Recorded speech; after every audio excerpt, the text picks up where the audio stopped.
বাংলাদেশ জামাত ইসলামী হরগাতি গ্রামের উদ্যোগে আয়োজিত আজকের উঠান বৈঠকে সম্মানিত সভাপতি, উপস্থিত তেলিগাতি ইউনিয়নের সম্মানিত সভাপতি হাফেজ মনিরুজ্জামান, উপস্থিত রয়েছেন বাংলাদেশ জামাত ইসলামী মডেলগঞ্জ পৌরসভা শাখার আমির জনাব রফিকুল ইসলাম, উপস্থিত রয়েছেন উপজেলা যুব বিভাগের সভাপতি জনাব শফিউল আজম, উপস্থিত তেলিগাতি ইউনিয়নের সেক্রেটারি আল মামুন খান, উপস্থিত রয়েছেন মডেলগঞ্জ সদর ইউনিয়নের যুব বিভাগের সভাপতি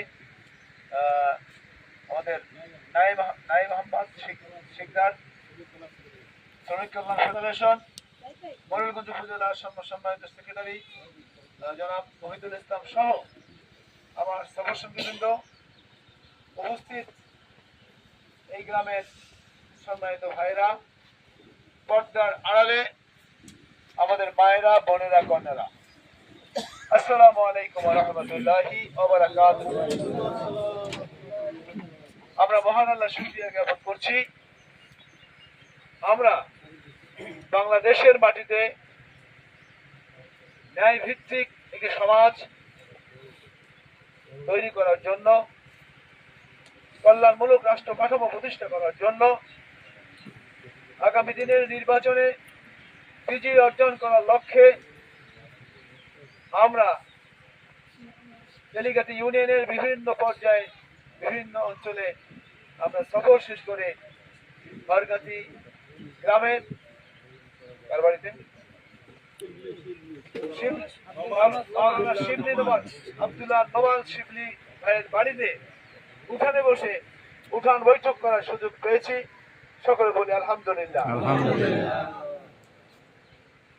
দুরূদ এবং সালাম পেশ করছি আমাদের নেতা, আমাদের নবী, নির্যাতিত নিষ্পেষিত মানুষের বন্ধু হযরত মুহাম্মদ মুস্তাফা সাল্লাল্লাহু আলাইহি ওয়াসাল্লামের বন্ধু।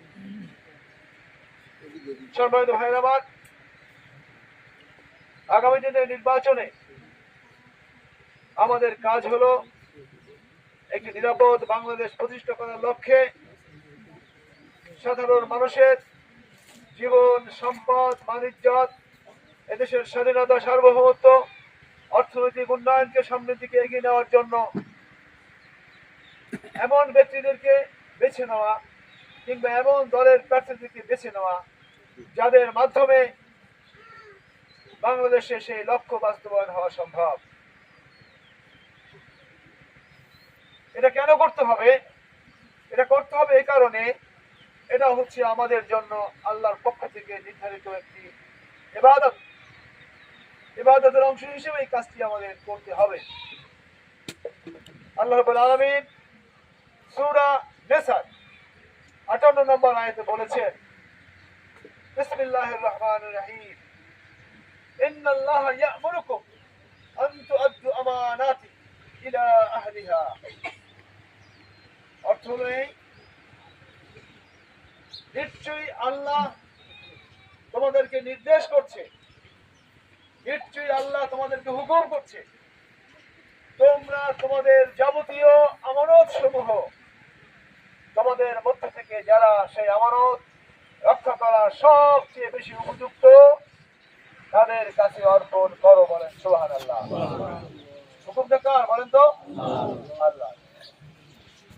আমাদের জীবন, আমাদের সম্পদ, আমাদের সমাজ, আমাদের রাষ্ট্র, আমাদের অর্থ ব্যবস্থা, আমাদের ন্যায়ের কাঠামো প্রতিষ্ঠা করার জন্য বিচার ব্যবস্থা, দেশ সমাজের স্বাধীনতা, সার্বভৌমত্ব, রাষ্ট্রীয় পরিচালনা, এই যে মহা আমানত, এই বিশাল আমানত, সেই আমানত সমূহ এমন ব্যক্তিদের হাতে আল্লাহ রাব্বুল আলামিন অর্পণ করতে বলেছেন